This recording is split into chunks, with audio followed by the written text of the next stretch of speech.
Hi, welcome to my channel and please don't forget to like, comment and subscribe. Today I'll bring a topic about smuggler type low-profile boats could resupply the Marine Corps. U.S. Coast Guard law enforcement crew intercept a semi-submersible drug boat in the Eastern Pacific or USCG file image, published on October 2022 by SimSite by lead called Brent Stricker. The Marine Corps is faced with an intensified challenge of contested logistics as it employs its novel concept of Expeditionary Advance-Based Operation or EABO.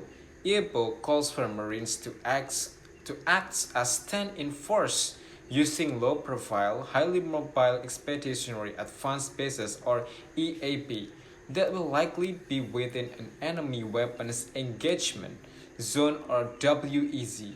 Supplying these bases will be difficult since their location is expected to frequently shift, and also reliance on the conventional global logistic chain may not be responsive in a contested environment. A possible solution is the use of the unmanned or autonomous self-propelled and semi-submersible or SPSS to provide logistic support.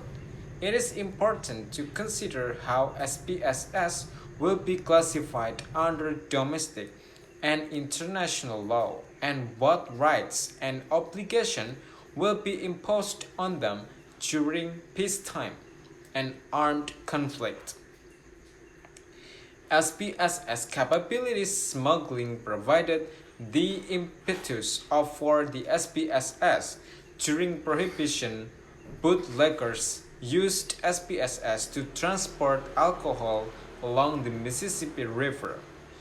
Colombian narco-traffickers embraced this technology to facilitate cocaine smuggling.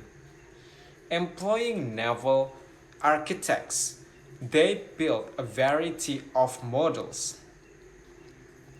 The SPSS or low-profile vehicles or LPV proved especially useful since it has only a small profile above the water, making it difficult to detect visually or with radar. More recent versions of narco subs have proven to feature significant range and seaworthiness as exemplified by a recent transatlantic voyage from Brazil to Spain. Similar vessels have appeared in the Russian-Ukraine conflict. These cheap vessels and their unmanned variants may provide an effective solution for mitigating the great logistics for the EABO with the WEZ. They are difficult to locate and it found easily replaced from a fleet built by commercial shipyard.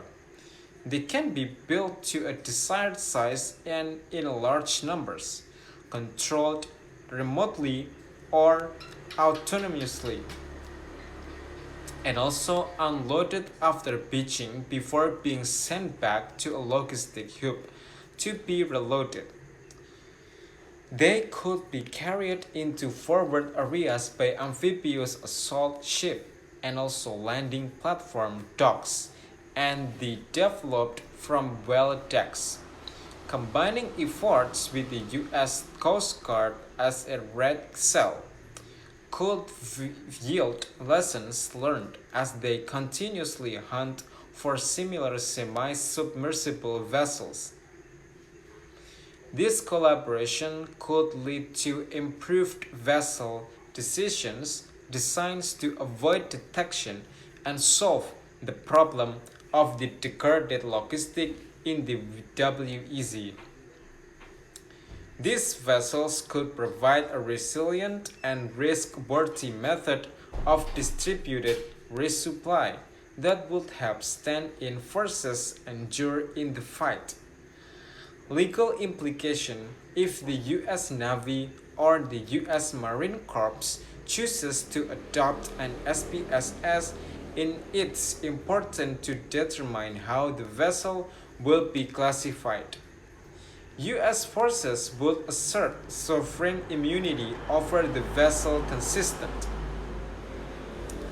with the Navatmin 165 per 21, preventing it from being subject to arrest, search, and inspection by foreign authorities.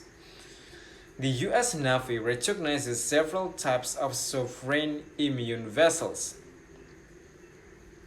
Warship bearing the United States ship or USS designation auxiliary vessels known as United States Naval Ship or USNS.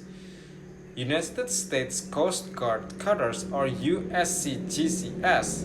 DoD time chartered U.S. flight vessel used exclusive for non-commercial services, and also small craft. Example, air-cushioned landing craft or LCAC in case of voyage chartered vessels. The United States ordinarily claims only limited immunity from arrest or taxation.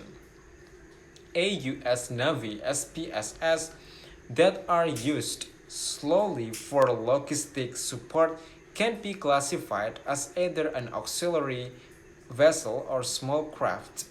The Commander Handbook of the Law of the Naval Operation or Commander's Handbook defines an auxiliary vessel as the vessel other than that of warships that are owned or under an exclusive control of the armed forces and used only on the government. Non-commercial services the exclusive state ownership or control for non-commercial use bestows sovereign immunity consistent with the UNCLOS Article 32 and High Sea Convention Article 9.